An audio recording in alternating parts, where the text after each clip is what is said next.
Khyber Pakhtunkhwa public service commission के ज़ेर इंतज़ाम जो वैकेंसीज़ का ऐलान हुआ है मुख्तलिफ़ तरह की, उसमें हमारे पास एडवर्टाइज़ नंबर 5 है कि जो 25 जुलाई 2025 को शाया हुई थी। यहाँ पर सबसे अहम बात यह है कि हमने सबसे पहले फ़ीस जमा करवानी है, तो एप्लीकेशन फ़ीस इज़ 500 रुपीज़, 500 रुपया फ़ीस है। लेकिन उसके साथ लिखा हुआ है कि एक्सक्लूडिंग सर्विस चार्जेस, तो अगर सर्विस चार्जेस को शामिल कर लिया जाए तो ये फ़ीस 540 रुपये बन जाती है। ये फ़ीस आप कैसे जमा करवाते हैं? Through one bill option. ये वन बिल ऑप्शन ये तमाम बैंकिंग ऐप्स में भी मौजूद होता है और तमाम माइक्रो फाइनेंस बैंक ऐप्स में भी मौजूद होता है। बैंकिंग ऐप्स में national bank of Pakistan, Habib bank limited, allied bank limited, UBL, ABL वगैरह ये सारे शामिल हैं। जबकि जो माइक्रो फाइनेंस ऐप्स हैं जैसे इजी पैसा है हमारे पास जैज़ कैश है, हमारे पास यू पैसा वगैरह है, तो इन एप्लीकेशंस के ज़रिए भी हम ये फ़ीस पे कर सकते हैं। याद रहे कि सबसे पहले आपने फ़ीस जमा करवानी है इन एप्लीकेशंस के ऊपर जाकर, और फिर बाद में आपने जाकर अप्लाई करना है पब्लिक सर्विस कमीशन की वेबसाइट के ऊपर आकर।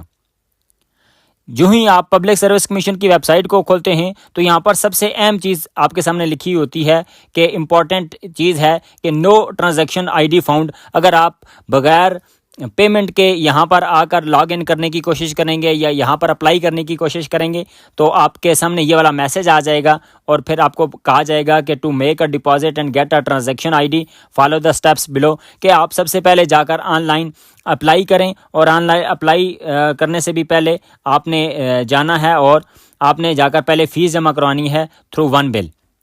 और ये सारे का सारा आपको तरीक़ाकार बताया गया है कि आप सबसे पहले अपना जो मोबाइल बैंकिंग ऐप है उसको खोलें, फिर बिल पेमेंट में जाएं और वहाँ पर आप सर्च कर लें वन बिल इनवॉइस या वाउचर।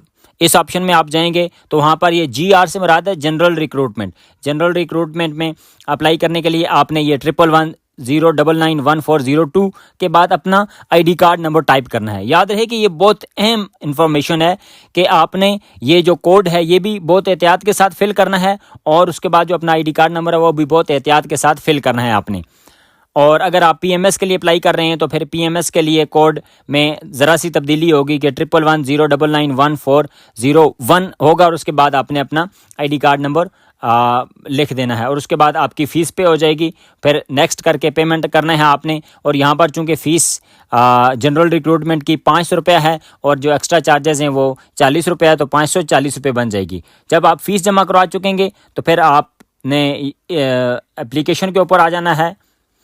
यहाँ Khyber Pakhtunkhwa public service commission की वेबसाइट के ऊपर आ जाना है। यहाँ पर ऑनलाइन एप्लीकेशन सिस्टम आपके सामने आपको नज़र आ रहा है। यहाँ स्टेप्स टू अप्लाई ये वाज़े लिखे हुए हैं। सबसे पहले आपने अपडेट योर प्रोफाइल, अगर आपने प्रोफाइल बना रखी है तो आपने उसको अपडेट कर लेना है, अपनी तस्वीर को अपडेट कर लें, जो इन्फॉर्मेशंस रह गई थी उनको आप अपडेट कर लें, या आपने कोई इसी दौरान कोई एजुकेशनल डिग्री नहीं हासिल कर ली है तो उसको आप यहाँ पर एंटर कर लें। और अगर आपकी प्रोफाइल बनी हुई नहीं है तो आप सबसे पहले अपनी प्रोफाइल बनाएं। उसमें आपने ऐड एजुकेशन करनी है, फिर ऐड एक्सपीरियंस करना है और फिर ऐड पिक्चर करना है। ये सारी डिटेल जब आप कर चुकेंगे तो 5वें नंबर के ऊपर आप देख रहे हैं कि हमारे पास ऑप्शन है अप्लाई फॉर द पोस्ट।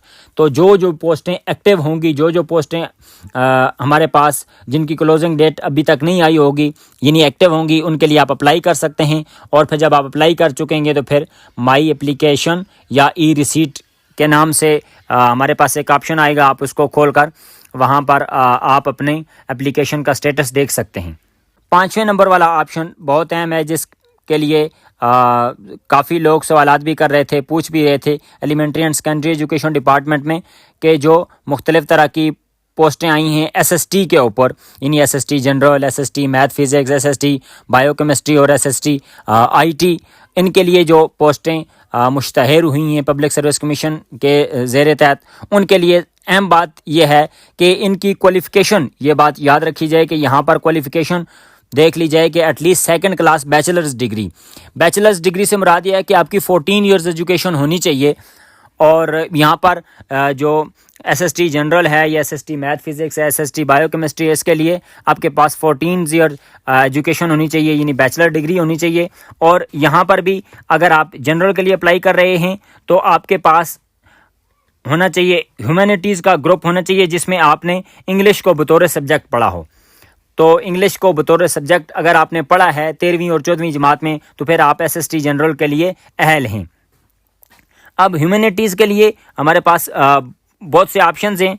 आप देखें पब्लिक सर्विस कमीशन ने बताया हुआ है कि ये 15-16 जो शोबे हैं ये सारे ह्यूमैनिटीज़ में आते हैं। जैसे अगर किसी ने इंग्लिश कर रखा है, Urdu, Pashto, Arabic, Islamic history या history, philosophy, political science, international relations, Pakistan studies, sociology, social work, gender studies, anthropology, education, library and information science, journalism and mass communication, fine arts या विजुअल आर्ट्स, कंपैरेटिव रिलीजन या Islamic culture, regional languages, मसलन Persian किसी ने कर रखी है, हिंदू वगैरह कर रखी है। तो ये these all subjects fall under the humanity category of for academic. तो यहाँ पर आप इनके लिए अगर आप अप्लाई करना चाहते हैं SST जनरल के लिए और आपने इन बयान किए गए शोबों में से किसी में भी MA कर रखा है, 16 ईयर्स एजुकेशन आपके पास मौजूद है, तो आप SST के लिए अप्लाई कर सकते हैं। पूरे के PK को 6 जोन्स में तकसीम किया गया है। जोन 1 में हमारे पास Bajaur, Mohammad, Khyber agency, Orakzai, Kurram, north Waziristan, south Waziristan, lower south Waziristan और ट्राइबल सब डिवीजन शामिल हैं। और जोन 2 में पेशावर, नौशहरा, मर्दान, चरसदा, स्वाबी शामिल हैं। लेकिन इस स्वाबी में जो गुदून तहसील है वो शामिल नहीं है। जबकि जो जोन 3 है उसमें मालाकंड है, स्वात, लोअर दीर, अपर दीर, चित्राल लोअर और अपर चित्राल, ये सारे के सारे डिस्ट्रिक्ट शामिल हैं। और चौथे जोन में कोहाट, हंगू, करक, बन्नू, लकी मरवत और डेरा इस्माइल खान वगैरह शामिल हैं। जबकि 5वें जोन में अब्टाबाद, मनसेरा, हरीपुर वगैरह शामिल हैं। लेकिन यहाँ पर भी जो हरीपुर और मनसेरा के बैकवर्ड एरियाज़ हैं वो शामिल नहीं हैं। छठा और आखिरी जोन जो नया बनाया गया है उसमें बटग्राम, कोहिस्तान, लोअर कोहिस्तान, अपर कोहिस्तान, कोलाई पालस और तोरगार, शांगला, बुनेर, टांक, और इसमें जो हरीपुर और मनसेरा के बैकवर्ड एरियाज़ रह गए थे या जो स्वाबी डिस्ट्रिक्ट की गुदून तहसील रह गई थी वो भी इस छठे जोन में शामिल है। 2% कोटा हमारे पास होता है डिसेबल्ड्स के लिए और हमारे पास 5% कोटा होता है माइनॉरिटीज़ के लिए। तो माइनॉरिटीज़ वाले अपने कोटे में और डिसेबल्ड वाले अपने कोटे में अप्लाई कर सकते हैं।